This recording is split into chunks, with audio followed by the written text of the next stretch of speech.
Bonjour à tous. Voilà. On fait cette première, enfin un petit préambule. On est un peu de retour à FXMe. On fait cette conférence. Première conférence post-confinement, on va dire, ou post-semi-confinement à FXMe, avec les masques et la traçabilité évidemment. Et toujours en live stream, donc c'est cool. Des logos pas beaux dans l'open source. J'ai choisi ce sujet un peu particulier parce que je le trouvais fun. Ça fait plusieurs années où on tombe, à force de faire de l'open source, d'utiliser des logiciels d'open source, on tombe de plus en plus sur tout à coup des softwares qui ont des logos un peu effrayants.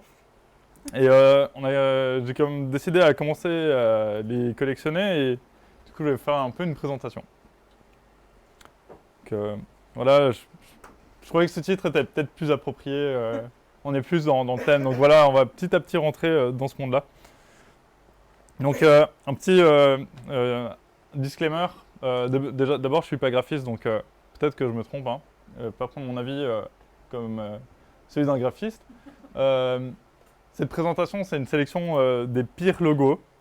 En réalité, il y a beaucoup de logiciels open source qui ont des logos vraiment super beaux. Et c'est pas toujours facile d'en trouver beaucoup.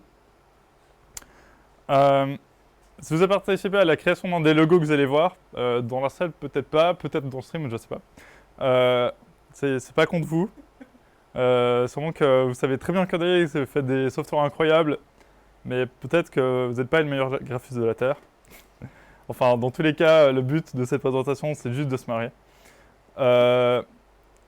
Il y a peut-être des avis divergents et des goûts différents. Des gens qui vont dire « Non, mais celui-là, ça va ?» Bah, c'est très bien. Ça, c'est mon avis. Ce que je vais vous présenter, voilà. Et Engage your safety screens. Donc, un peu l'historique des logos, tout d'abord. Le logotype, c'est le nom complet. Ça vient du monde de la typographie.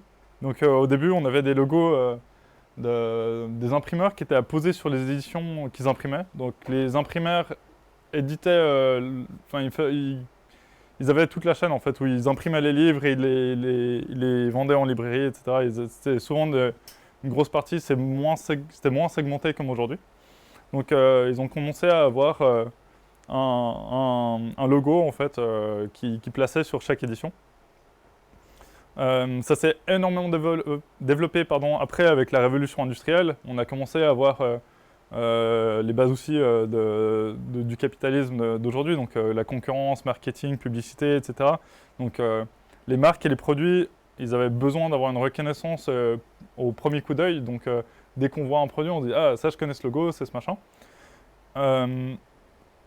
Et puis ensuite, on peut faire un parallèle entre les logos et l'héraldique. Donc l'héraldique, c'est les blasons, les vieux drapeaux, qui sont... en fait, c'est des parallèles qui sont faisables parce que dans l'héraldique, on a aussi besoin d'avoir un blason qu'on peut reconnaître de loin, quelque chose qui est facilement identifiable.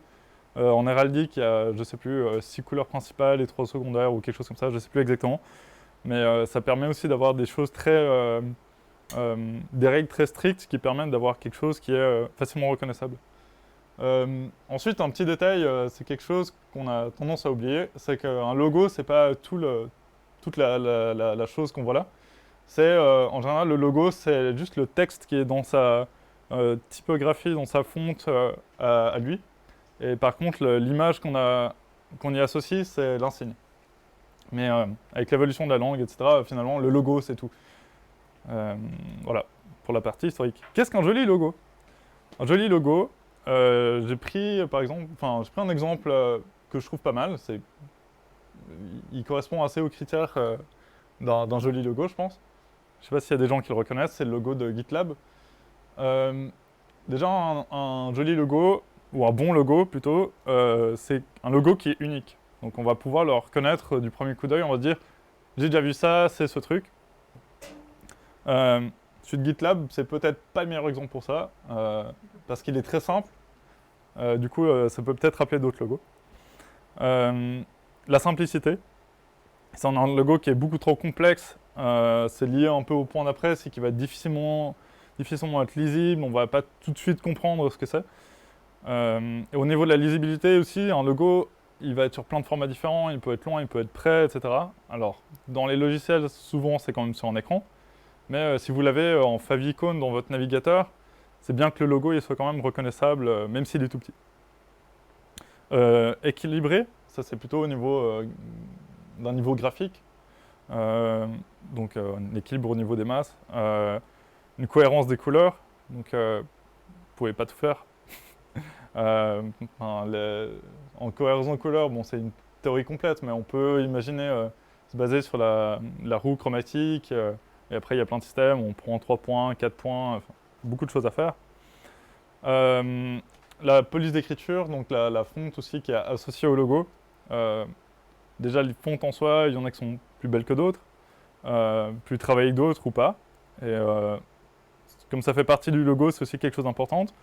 Et ensuite la thématique, c'est quand même bien que le logo représente le produit ou l'objet ou la chose qu'il essaie de décrire.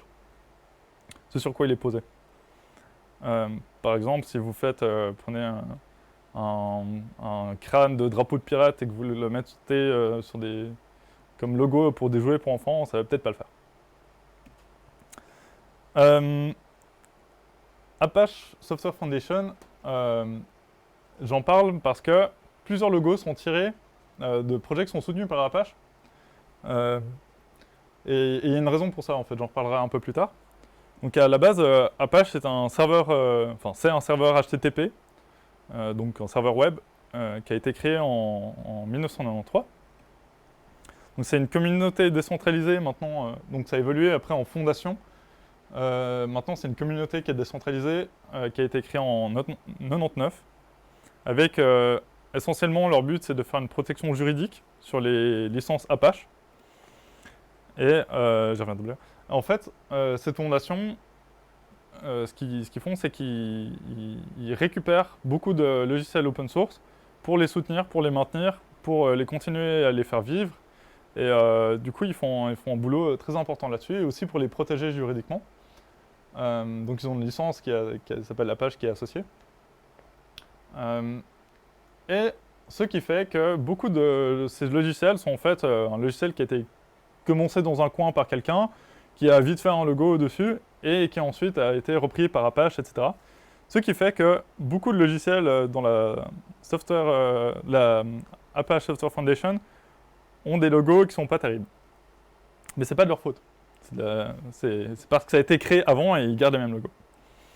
Et j'ai trouvé ça sur Reddit, je trouve ça assez rigolo. Quelqu'un qui demandait pourquoi tous les logos de Apache sont horribles, et je pense que la raison est assez vraie en fait, c'est que la plupart des gens ils étaient à fond dans leur code, etc. Et c'est un truc de dingue. Et à la fin ils disaient il faut que je fasse un logo pour le README, ou il faut que je fasse un logo. Et du coup, il y avait des logos qui ont été faits à l'arrache comme ça, je pense beaucoup. Et on va en découvrir quelques-uns. LFTP. Alors, LFTP, c'est un programme très sympa qui permet de transférer des fichiers sur les canaux qu'on connaît tous, qui sont très standards. FTP, HTTPS, Fish, BitTorrent, WebDAV est moins supporté. Mais pour BitTorrent, par exemple, ça marche très bien. Et on peut faire des files d'attente de transfert, des planifications, donc c'est assez cool, c'est assez puissant. J'ai utilisé 2-3 fois personnellement. Et vous remarquerez un truc, c'est que comme ça, un outil en ligne de commande, on n'a pas l'habitude de voir son logo. Donc je vous le fais découvrir là, vous avez peut-être déjà utilisé ce programme, mais le logo est très sympa. Le problème là-dessus déjà, sans parler, alors il y a les couleurs qui sont très criardes quand même, les flèches qui ont une sorte de bleu, et en fait il est sur 4 niveaux si on regarde bien, ce qui est assez particulier. Mais en même temps, il a quelque chose d'assez bien, c'est qu'on comprend qu'il y a une question de transfert, il y a des flèches dans tous les sens.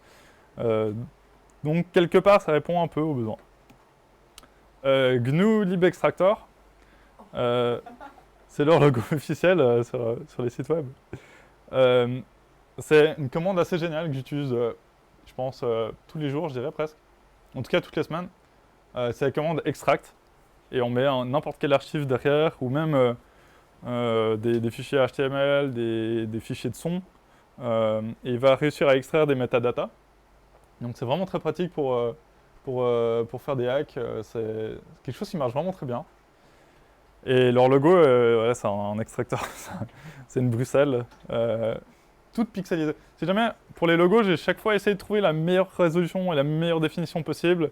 Là, c'était la meilleure, dans ce cas-là. Pas fou. T'as une question? Oui. Oui. Je t'ai demandé si c'était le détourage en fait que tu avais foiré ou si c'était vraiment le logo comme ça. Non, alors le logo, je l'ai trouvé comme ça en PNG sur leur site. Ok. Donc c'est vraiment... j'ai rien retouché, j'ai pas détouré de logo. Ok. Il y a des logos que j'ai trouvé sans fond transparent et ils seront sans fond transparent à la présentation. PHP. PHP, donc c'est un langage de programmation très important parce qu'il a créé en fait les bases du web dynamique. Donc c'est un langage de plutôt scripting interprété. C'est important parce que, ouais, comme je disais, il a créé les bases du web dynamique et par web dynamique, donc on entend toutes les pages web sur lesquelles il y a une interaction avec l'utilisateur. En fait, l'interaction, je dirais, un peu de base, c'est par exemple des formulaires, des choses comme ça. Et par exemple, on peut parler des wikis, des forums, tout ce genre de choses, ça a pu voir le jour, surtout grâce à PHP. Enfin, surtout en si grande quantité, en si grande popularité. Il y a beaucoup de concurrences qui sont apparues après avec JavaScript, Python, TypeScript, Scala, etc. N'importe quel autre langage en fait qui ont un peu suivi dans cette philosophie du web 2.0, du web dynamique. Leur premier logo c'était l'éléphant en bas qui a été créé je crois en 2008 si je dis pas de bêtises. Et ils sont passés ensuite au logo d'après. Et sur leur site ils ont une version simplifiée avec juste le PHP noir qui est un peu plus sobre, un peu plus joli. Mais je l'ai mise quand même parce que c'est quelque chose de très populaire et beaucoup de gens m'en ont parlé. Ils m'ont dit ah ouais l'éléphant de PHP et voilà. Et il y a un jeu de mots, je l'ai pas mis là, c'est éléphant écrit avec PHP en majuscule. Et, il a l'air un peu méchant dans ses yeux. Il a une queue, enfin, Free IPMI. Voilà. Les réactions sont dans la salle en tout cas. IPMA, c'est un protocole qui est utilisé sur une machine, par exemple, pour gérer les capteurs de température, les ventilateurs, les LED, ce genre de trucs. Et puis, événement système, contrôler l'alimentation, par exemple, est-ce que la batterie est branchée, chargée, etc. Donc c'est un truc assez bas niveau dans la machine. Du coup, on voit jamais son logo. Donc là, c'est bien parce qu'on le voit. J'ai fait aussi la version grand écran. Donc, vous voyez... Ça match assez l'utilisation de Free IPMI. Ça match assez l'utilisation de Free IPMI, c'est vrai qu'il y a... Peut-être ça, c'est le Serial Overland, je sais pas. J'ai un peu du mal à dire. Le chien, voilà. Tout est là. Lucene. Lucene, c'est un outil assez puissant. C'est un outil qui permet de faire de l'indexation et de la recherche de texte. Donc, c'est utilisé principalement pour créer un moteur de recherche. Donc, si vous voulez faire votre propre moteur de recherche, Lucene existe. Il y en a d'autres. Lucene, c'est en Java, si je ne dis pas de bêtises, et c'est utilisé par beaucoup de gens comme Eclipse, Jira, LinkedIn, Disney et d'autres. Il y a une liste complète sur leur site si vous voulez voir. Leur logo il est assez intéressant parce que j'ai l'impression qu'il a été dessiné à la main. Enfin, j'ai pas l'impression que ce soit une fonte qui existe de base. Et c'est toujours un piège quand on dessine un logo de dire ah je vais dessiner moi-même les lettres, comme ça je fais ce que je veux. Le problème c'est que c'est très dur de dessiner une typographie cohérente et jolie. Et je pense que c'est un bon exemple là, c'est que ce qui fait un peu mal aux yeux, c'est que les lettres sont pas équilibrées. Si on regarde les E, ils sont tous très fins en haut, très larges de côté. Enfin, il y a une dynamique dans ce logo qui est vraiment très bizarre. Cela dit, il est encore relativement simple et avec une couleur unie, donc sur ce point-là, il n'y a pas grand-chose à dire non plus. ImageMagick. Encore un... Alors, on a la première réaction de François qui dit « Ah, il est joli celui-là !» Alors, il est pas si mal, il est pas si horrible. est juste pas très simple. Et il a quand même beaucoup de choses. Celui-là, tu vas pas le mettre en favicon, par exemple. Là-dedans, donc, ImageMagick, c'est aussi un outil. En fait, c'est une gamme d'outils en ligne de commande. Et il y a aussi des programmes qui ont des interfaces graphiques qui utilisent ImageMagick. Ça permet de faire énormément de choses. Ça permet de créer des GIFs, de faire des fusions d'images, où on prend des images qui ont des fonds transparents et on peut les mettre les unes sur les autres, faire des montages. Avec des systèmes, on peut dessiner. Il y a tout un système de dessin géométrique, on peut vraiment créer toutes les formes qu'on veut. Des gens qui utilisent ça. On peut faire des logos avec, on peut faire des logos. Je suis pas sûr qu'ils aient fait ce logo-là avec ImageMagick. Mais si c'est le cas, ça m'impressionne vraiment et c'est un logo incroyable. Mais je suis vraiment pas sûr. Surtout. Mais on pourrait. Mais ça, il a l'air gentil. Et encore, il a l'air gentil. Parce qu'il y a des logos, ils ont l'air méchants dessus. Voilà, c'est un outil vraiment très cool. Et je vous recommande d'aller jeter un coup d'œil sur leur page web. On voit tous les secondes des trucs qu'on peut faire avec. Maintenant, j'ai un petit quiz pour vous. Qu'est-ce qui se passe si on mélange un saxophone, l'œil, je ne sais pas si vous reconnaissez. D'où c'est tiré, de quel film c'est tiré? Ça vient de Blade Runner. Teenage de Yeda, la Computer Vision, et puis les trompettes de la mort, ça c'est... Et le logo copyright, hein, c'est important. Donc si on mélange tout ça, on tombe sur ce logo. GNU SIGGRAPH. Leur site web est dans le thème du logo. Donc vous pouvez aller voir si vous avez envie. C'est utilisé pour faire de la visualisation de convolution numérique. Il y a à peu près 30 millions d'utilisateurs. C'est utilisé pour faire du machine learning, deep learning, computer vision, des filtres, ce genre de choses.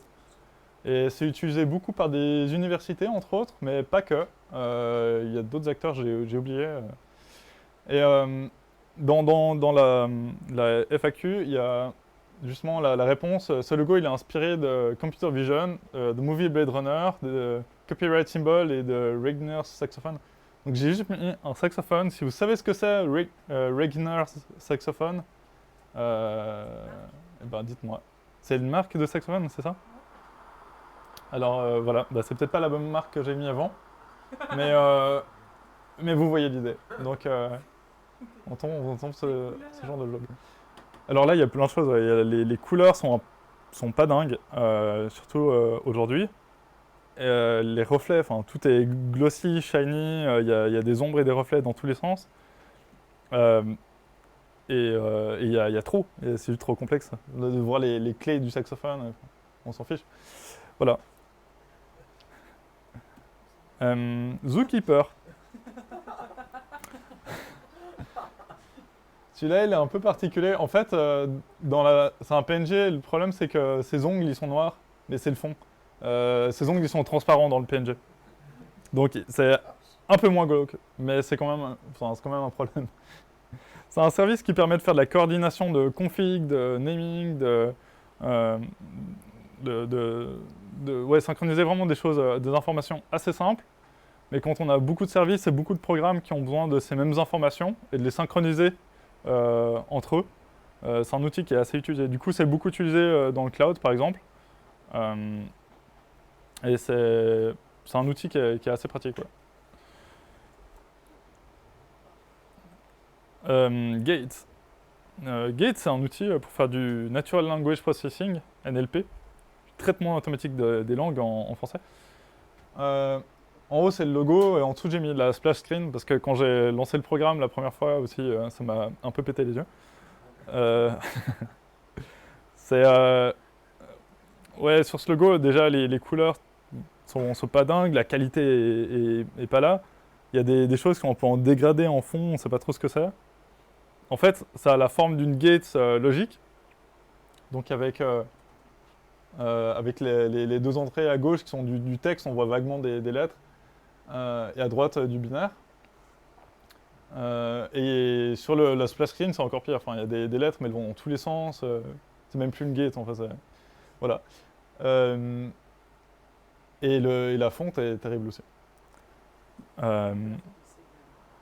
Pardon? La fonte? Alors, la fonte de ces... Ouais, la fonte de Gate, elle est bien encore, je trouve, mais la fonte de General Architecture for Text Engineering, je suis moins fan. C'est de trop. Ouais, sur un logo, ce genre de fonte un peu... Bah, ça fait hyper moderne d'un côté, puis super écrit à la main de l'autre. quoi. Ouais. Ça joue pas. ça joue pas, exactement, je pense que c'est le mot. Les points rouges du logo de On Lausanne. n'entend pas. Ils ont... On n'entend pas? On t'entend bien, Anne. Les questions, on n'entend pas. Ah, pardon. On n'entend pas les questions. Oui, on n'entend pas les questions, on me dit à l'oreillette. Je te reçois bien.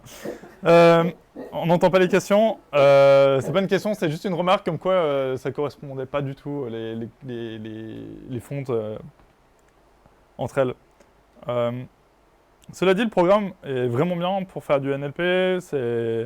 Alors ça ressemble pas à ce genre de truc genre BERT ou ce genre de choses. C'est plus des visualisations, donc ils ont des interfaces graphiques qui permettent de mettre en valeur les mots, de les highlighter, dire ok, ça c'est tous les verbes, ça c'est tous les mots, ça c'est tous les sujets, etc. Et ensuite de faire des opérations dessus. Il y a des visualisations avec des arbres. Le programme est vraiment assez bien foutu. Ne vous laissez pas duper par le logo. Ça, S'il y a des gens qui sont sur le stream, il faut que vous vous mutez s'il vous plaît. D'accord. La famille BSD. Alors BSD, vous savez peut-être, c'est un système d'exploitation. On a un double appel. Un double appel. La famille BSD, donc c'est une famille de systèmes d'exploitation basée sur BSD qui a commencé fin des années 70. Corrigez-moi si je dis des bêtises. Et dans cette famille-là, on a plusieurs systèmes d'exploitation qui sont séparés. Un peu comme Linux, où on a différentes distributions. Donc dans les logos, on a NetBSD qui a un assez joli logo. Voilà, c'est un drapeau de couleur assez simple. Enfin, profitez-en, ça fait du bien aux yeux des fois de voir des beaux logos. FreeBSD qui est assez sympa aussi. Il a ce côté un peu glossy qui fait un peu plus année peut-être 2010, etc. Mais c'est pas grave, il est quand même chouette. Je suis désolé pour le noir sur gris foncé, c'était une erreur. Et ensuite, on a OpenBSD. Le gros poisson. Alors moi, je le trouve vraiment chouette. Enfin, je le trouve très rigolo. Il est génial. Enfin, et c'est juste qu'en comparaison aux autres, il est pas au même standard, on va dire. Mais il est drôle. Et il est adorable. Je comprends qu'il les garde. Hadoop. Alors Hadoop, c'est, je pense, un bon exemple d'un logo qui correspond pas tellement à ce que fait le programme derrière. Hadoop, c'est utilisé pour faire gérer des grandes quantités de données, donc tout ce qui est big data. Ça permet de faire un des trucs qui est très utilisé sur Hadoop, c'est MapReduce, qui en fait permet de diviser. C'est une méthode divisée pour conquérir, donc ça permet de distribuer en fait des opérations qui sont très complexes à faire sur des grands ensembles de données en plusieurs nœuds. Et ces nœuds vont être ensuite distribués et dispatchés entre plusieurs machines qui vont faire les calculs de manière distribuée, par exemple. Donc c'est quelque chose qui est vraiment utile, qui est beaucoup utilisé quand on a énormément de données. Et le MapReduce, donc la première opération, c'est le map, c'est qu'on va prendre une donnée et simplement transformer cette donnée de manière unitaire. Donc on a un input et un output. Et on fait ça pour chaque donnée qu'on a. Et ensuite, le reduce, en fait, on va prendre deux données ensemble et on va les réduire en une. Et ainsi de suite, on va faire ça tout du long, jusqu'à arriver à un résultat. Et Hadoop, en fait, du coup, dans le logo, il y a un éléphant sympa, mais voilà, ça correspond peut-être pas tout à fait. Et en fait, Hadoop, c'est pas le pire logo. Mais il a engendré des logos derrière qui ont suivi, des services qui sont utilisés sur Hadoop qui ont des logos assez horribles. Alors on a Hive, Mahout, Pig et Kahoot. Shukva. Je sais pas comment dire. Je sais pas en quelle langue c'est censé être. Alors, ouais. Hive, donc à l'idée de ruche, en fait, c'est un truc qui s'utilise dans l'informatique, c'est cette idée d'avoir un truc un peu distribué avec plein d'acteurs, etc. Mélanger l'abeille et l'éléphant, je suis pas 100% sûr. C'est un peu particulier quand même. Enfin, autant l'éléphant avant, le petit éléphant de Hadoop, je le trouve sympa, autant cet éléphant abeille, je le trouve flippant. Cela dit, l'outil en soi est très pratique. Enfin, c'est un truc assez basique, quoi. C'est lecture et écriture sur du big data avec des requêtes SQL, mais ça marche bien, c'est super utilisé. Maroot, alors, c'est leur ancien logo. Ils ont fait un logo maintenant qui est plus sobre et plus moderne, un truc assez simple. Mais voilà, il fallait le mettre aussi parce que il est assez rigolo. Il y a quelqu'un qui me fait la remarque avant, on dirait un logo de jouets pour enfants. Donc quand on se dit, on dirait un logo de jouets pour enfants, c'est peut-être pas le bon truc pour un outil pour faire de l'algèbre linéaire sur du big data. Donc c'est utilisé pour faire du machine learning, deep learning, etc. Apache Pig, le logo est rigolo aussi, mais voilà, après. C'est une plateforme d'analyse de données. Et Karuka, Chuka, je suis désolé vraiment, j'arrive pas à lire, il y a 6 lettres. C'est un outil de monitoring des systèmes Hadoop, donc de lancer ce genre d'outils. Je crois qu'il a été arrêté en 2016. Et le logo, il a un style qui est assez cool, mais qui est quand même très particulier, et il y a cette espèce de montagne de tortues, éléphants et terre. C'est pas tellement ça va. Et j'y reviendrai peut-être. Voilà. Si je vous dis Tomcat. Tomcat, il y a déjà des gens qui l'ont en tête, je pense. En français, un Tomcat, c'est un matou, c'est un gros chat. Ou pour certains, c'est ça. Mais Tomcat, c'est ça. Un joli chat. Alors déjà, est-ce qu'il est de dos ou de profil? Personne ne le sait vraiment. Combien est-ce qu'il a de pattes? Là, apparemment, là, on a 3. Est-ce qu'on a une quatrième, comme tous les chats? Mais genre, du coup, elle est où? C'est quoi cette expression de visage? Je sais pas s'il boude, s'il est fâché, il dort, je sais pas. Mais Tomcat, c'est quand même un outil utilisé, je l'ai eu encore dans des slides l'autre jour dans un cours. C'est une implémentation de beaucoup de technologies web en Java, beaucoup, de différentes technologies web, qui sont Servlet, WebSocket, JavaEL, et c'est un web container qui est encore très utilisé aujourd'hui. Donc ça permet de faire tourner des programmes en Java en parallèle dans du cloud.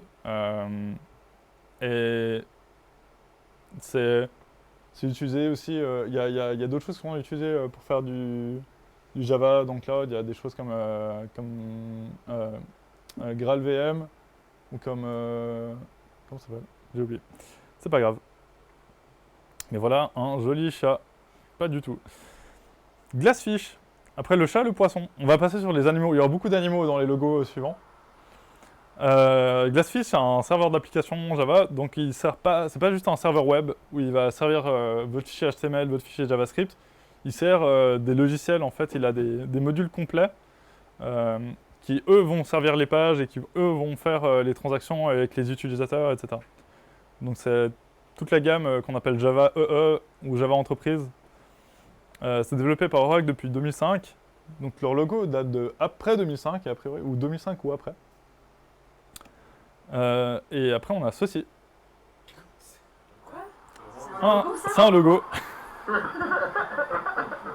C'est un logo d'un logiciel qui s'appelle Recutils. Voilà.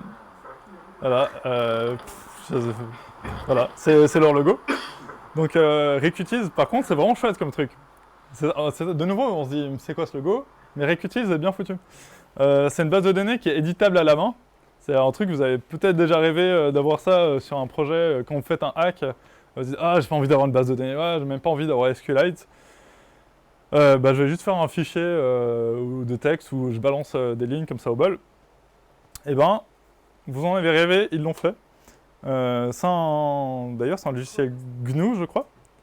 Et vous avez un exemple, c'est un tout petit, mais ça, de la base de données. Donc chaque bloc, en fait, c'est différentes entrées.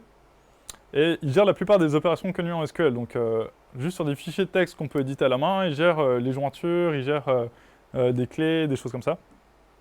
Et ils ont en fait un programme aussi qui permet après d'interroger facilement la base avec un langage, c'est pas du SQL du coup, mais c'est leur propre langage d'interrogation et qui est vraiment assez bien. Par contre, le logo, voilà. Et je reviens sur l'autre logo, du coup, je l'ai vu différemment. Et ensuite, en fait, j'ai cherché pourquoi ce logo. Et je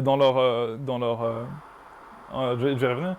Mais il y a beaucoup de gens qui disaient, en fait, la raison, c'est un truc qui s'appelle Turtle All the Way.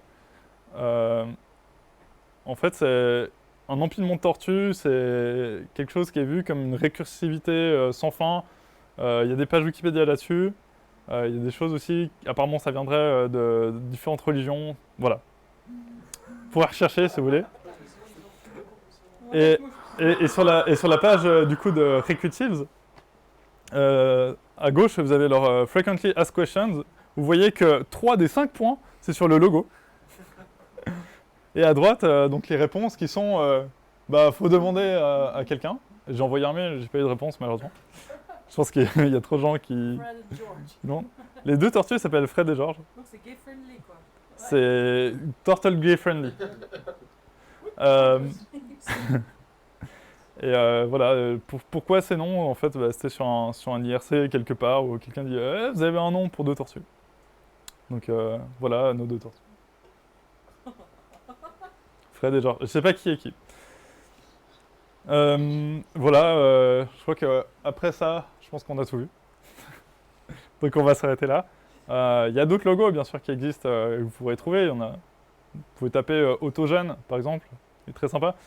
J'ai quand même essayé de garder des logos qui sont certes super moches, mais qui par contre ont des tools derrière qui sont intéressants.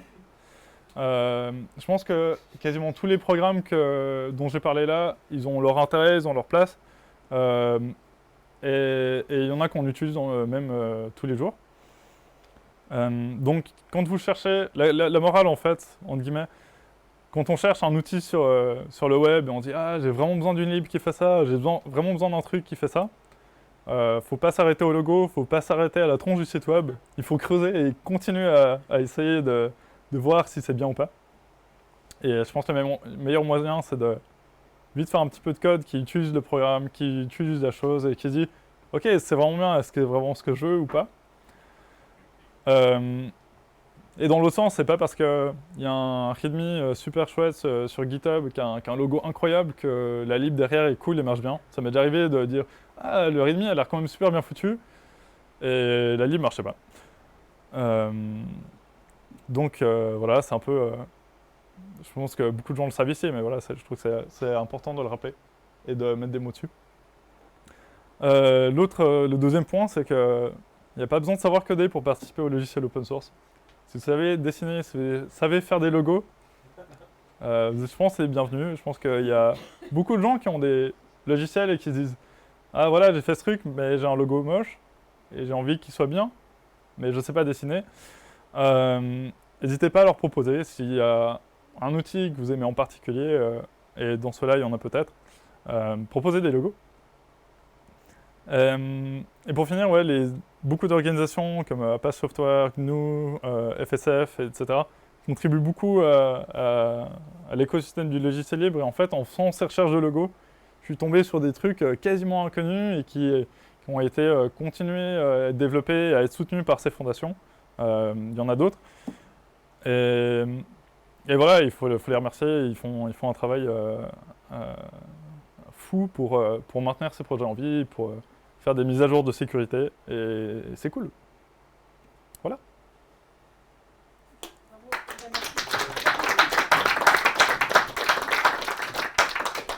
Et j'ai pas fait de slide questions, mais est-ce que vous avez des questions?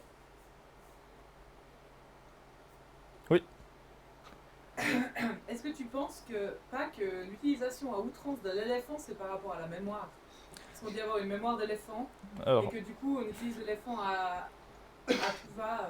alors la question c'est est-ce que le logo de l'éléphant, c'est pas un rapport avec la mémoire d'utilisation à outrance de l'éléphant? Pardon. C'est possible que ce soit en lien avec la mémoire. C'est une bonne question. Je sais pas si quelqu'un a une réponse, c'est vrai que... Ouais, Il y a c'est ça, beau- on on a- met la mémoire d'éléphant. Ouais, aussi. L'éléphant, Hein. ça vaut énormément, du coup. Est-ce que c'est vraiment Je sais pas. Ouais, c'est une bonne question. Pourquoi il y a des Je éléphants? trouve que c'est une C'est assez bonne vrai qu'il y a image. beaucoup d'éléphants. C'est une assez bonne image Euh, pour la simplicité d'utilisation d'Hadoop aussi. C'est une bonne image pour la simplicité d'utilisation d'Hadoop. Ouais. Après, t'as les cimetières d'éléphants, là, Je où sais les pas. mauvais logos. J'utilise jamais d'éléphants, perso. Moi, je pense que ça a un rapport avec la mémoire, parce que ça C'est- dit pareil en anglais. En fait. Ouais, c'est peut-être un rapport avec la mémoire. Ouais. C'est une bonne théorie. Et du coup, mais il y a peut-être aussi la question de longévité. C'est aussi des tortues. Je suis tombé sur d'autres projets qui avaient des tortues et il y a beaucoup de gens qui aiment les tortues. J'ai l'impression que ça pourrait juste être lié au fait que l'éléphant soit grand. Genre pour Hadoop, c'est du big data, bon, on prend un grand truc. Ah ouais, pour Hadoop, c'est du big data, donc on prend un grand truc, donc un éléphant. Ouais. On n'est pas réputé pour. C'est vrai que c'est pas bête. Non, il y a beaucoup de bonnes théories. J'essaie de chercher en fait souvent les raisons du logo ou qui a fait le logo, etc. C'est très dur à trouver. Je pense qu'on peut se balader dans les sources des différents repos, je l'ai pas fait. Mais même dans les issues, des choses comme ça, il y a jamais de proposition de nouveau logo, il y a peu de gens qui en parlent en fait. Et pour un outil en command line, c'est normal. Typiquement, on en a vu 2 ou 3 que ici sur mon plein de gens ont utilisé, ils connaissaient pas les logos, donc voilà. Et ils s'en fichent. Et ils s'en fichent. Je pense qu'une grosse raison, c'est que les gens s'en fichent d'avoir un logo qui n'est pas au standard actuel de design. Donc, En fait, je pense que dans un milieu de niche, le logo n'est pas autant important que dans une entreprise gros public. Par Exactement. exemple, typiquement, quand tu utilises je parle fort à cause de son montant, si tu utilises un logiciel pour quelque chose de très particulier comme celui que tu as présenté, fondamentalement, les gens ils savent ce qu'ils viennent chercher. Le Ouais. logo, par contre, pour Firefox, GitHub, McDonald's, enfin je vais dans des trucs vraiment plus pas informatiques, là, le logo a un intérêt pour la reconnaissance au niveau du grand public. ouais, exactement. Les logos n'ont pas besoin. Comment dire? Ce que tu disais, c'est que les logos n'ont pas besoin d'être très beaux et genre attrayants, en fait, c'est ça? Ils n'ont pas besoin d'être très attrayants s'ils touchent pas au grand public. Bah, c'est surtout c'est un milieu de niche, donc les gens. Et c'est un milieu de niche, mais c'est un milieu de niche avec quand même des gens qui ont qui ont aussi du goût. Ah oui. Qui croit en avoir. Ou qui croient en avoir. Non, mais je pense que même... parce que je suis tombé sur des articles ou des choses où ils disaient pourquoi est-ce que les logos... Enfin, il y a des logos moches dans l'open source. Il y a assez peu de gens qui en parlaient quand même. Une des raisons avancées que j'ai vues, c'était parce que c'est des nerds, ils s'en fichent, blablabla. C'est la beauté Euh, intérieure qui compte. C'est la beauté intérieure qui compte. Mais je pense que c'est pas un bon argument, parce que je pense que beaucoup de nerds sont quand même capables de dire qu'un truc est moche, un truc est beau, et de préférer les trucs beaux, ou alors de préférer les trucs moches parce qu'il y a un côté alternatif underground. Je sais, pourquoi pas, hein. Et du coup, c'est assumé. Et je pense que le dernier qu'on a vu, Recutile, je pense que c'est assumé jusqu'au bout. Le gars, il était dans son délire, et c'est trop marrant. Ouais, je pense que ça vaut quand même la peine de faire des logos un peu plus cool. Mais ouais, voilà. Je sais pas s'il y avait d'autres questions Une autre question ou remarque. ou remarques. Ouais, il y a une ou deux projets qui sont plus comme justement des lignes de commande ou des choses petites. Est-ce qu'il y a toujours besoin d'avoir un logo? Dans ce cas-là, ma proposition, c'était de faire un logo pour les commandes comme CD, LS. On pourrait faire une fois un workshop pour créer des logos pour ces commandes. Ouais, alors la remarque, c'est est-ce qu'il y a toujours besoin d'avoir un logo pour des commandes et dans ce cas-là, est-ce qu'on pourrait pas créer des logos pour les commandes qu'on utilise tout le temps, CD, LS, LN, etc. Ouais, faire un workshop pour créer des logos, ouais, c'est une bonne idée. Faut faire des logos pour tous ces programmes. Après, peut-être que... Et bah, comme ImageMagick. Après, peut-être que pas mal de ces programmes aussi sont déjà... ont les mêmes développeurs principaux, je sais pas, c'est... Ouais, dans le noyau, en fait. Ils sont définis où ces commandes? dans le shell, mais du coup... Ça dépend, c'est des commandes. Non, non, Ça c'est- dépend bah, dans le lesquels, shell. ouais. Quel OS? Sur un Linux, on va dire. Quel shell? Si tu fais un LS, c'est pas... Google aussi. Ouais, bon. C'est des binaires. Mais qui code les binaires? C'est Linux. Je pense que ça doit être le projet Core Utils. Ou c'est Core Utils. Ah, c'est le projet Core Utils, ouais, c'est possible. Pas certain, mais... Je sais pas si Core Utils a un logo. C'est quoi le corps Ils ont peut-être un logo, je sais pas.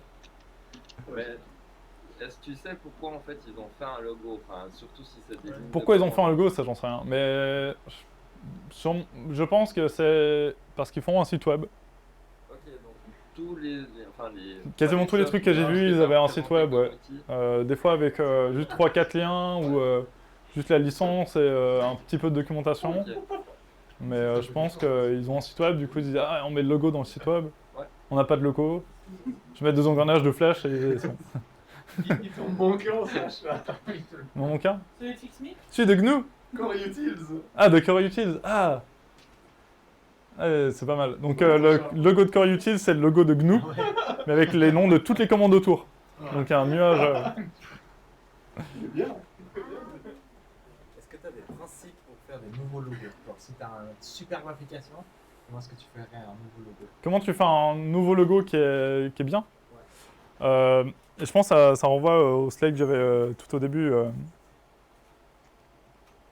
Qu'est-ce qu'un joli logo?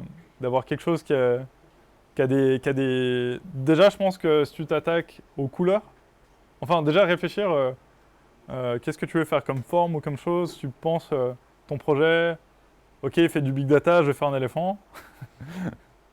Et ensuite, peut-être te baser sur les couleurs, les typos, et à partir de là, c'est peut-être une bonne piste. Marie, t'as une idée? Bah, je disais, la morale, c'est pas un graphiste. Être graphiste, c'est un métier.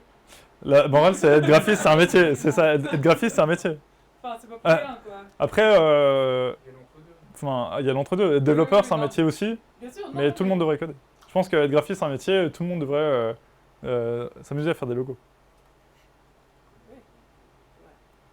Tu as déjà fait des logos toi-même? J'ai déjà fait des logos On moi-même. peut voir tes logos? C'est une bonne question. Non, mais je suis en train de réfléchir. Pour le coup, je suis vraiment en train de réfléchir. Est-ce que j'ai fait des logos moi-même? Ouais, non, mais ça, c'est vraiment un travail collectif. Splotch? Non, non plus. Tu peux voir mes réponses si j'ai fait des logos. Je fais vraiment rarement des logos pour mes outils. Quand on fait des hackathons, souvent, c'est avec Kevin qui fait les logos. Parce qu'il fait des... Bah non, il y a des logos chouettes, celui, c'était... j'ai eu la chance de bosser sur un... C'est ça, ils sont moyens. je peux taper des trucs? Non, d'accord. J'ai travaillé sur un projet qui s'appelle Parser, P-A-R-S-R, Parser, que vous trouvez sur GitHub. Et celui-là, il a un logo incroyable, mais c'est parce que c'est un graphiste qui l'a fait, c'est pas moi. Enfin voilà. Je pourrais trouver des logos que j'ai fait, mais... Si tu veux, tu peux taper maintenant, je coupe le... Tu coupes le flux. Parce que ça risque de disclose des trucs. Ouais, dans le... Incognito.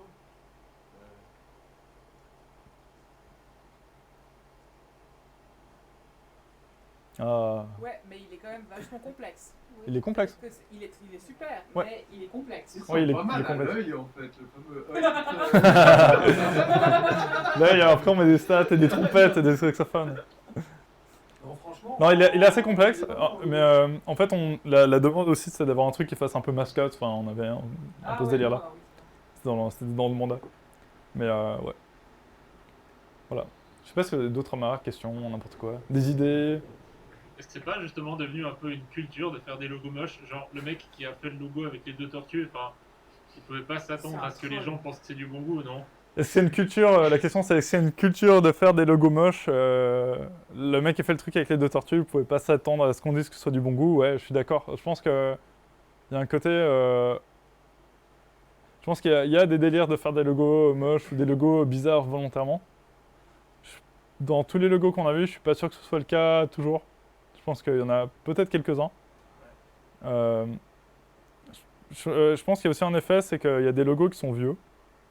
Et les choses ont pas mal changé. Si je reprends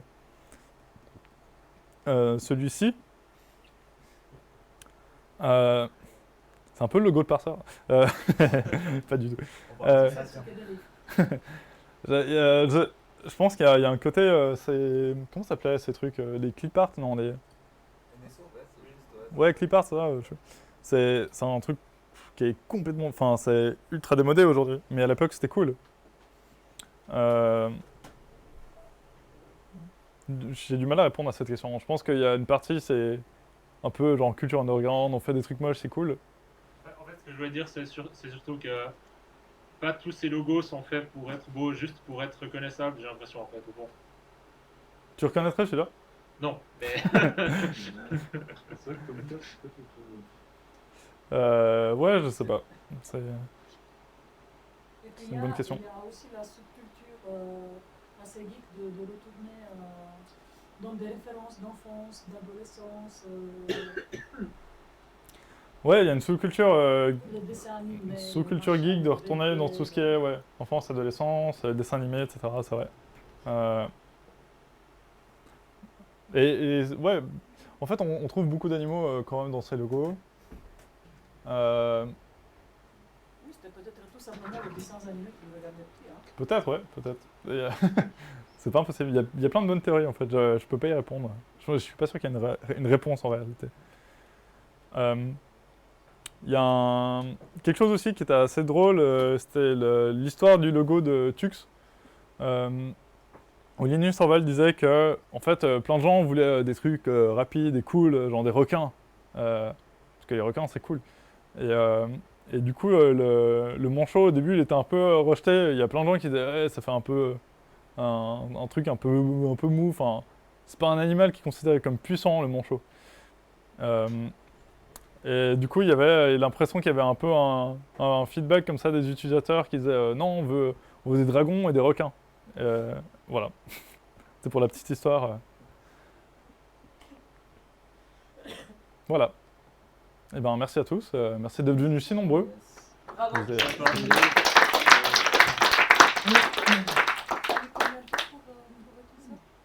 Combien de temps j'ai mis pour trouver tout ça? En fait, ça s'est fait un peu au fur et à mesure sur beaucoup de logos. C'était. La sidération devant certains logos. Ouais, ça a commencé, je pense, il y a, dans l'historique de plusieurs groupes de chat, il y a peut-être 4 ans ou 3 ans qu'on a commencé à poster des logos moches qu'on tombait dessus. Et puis, bah, j'en avais une certaine. Enfin, j'en avais pas mal. Et après, je me suis dit, il faut que je creuse le truc encore. Il y en a que j'ai pas mis dans cette présentation parce qu'ils étaient finalement pas si moches. Et après, j'en ai trouvé d'autres en fait en faisant des recherches, mais ça m'a pris, je pense, faire la présentation, c'est une dizaine d'heures, je pense, de trouver aussi. Une partie aussi des informations, c'était des fois trouver à quoi servaient certains softwares. Il y en a un ou deux que j'ai jamais utilisé. Un peu plus, même 3 ou 4. Que j'ai jamais utilisé et du coup je voulais comprendre comment ça marchait et voir. Et en fait je trouvais très intéressant en faisant ces recherches, j'ai appris beaucoup de trucs. J'ai appris plusieurs choses sur les softwares, j'ai appris même LFTP que j'utilisais plusieurs fois, je savais pas qu'on pouvait faire des planifications. Donc c'est cool, peut-être que j'utiliserai ça. Voilà. Yes. Merci. Merci à tous.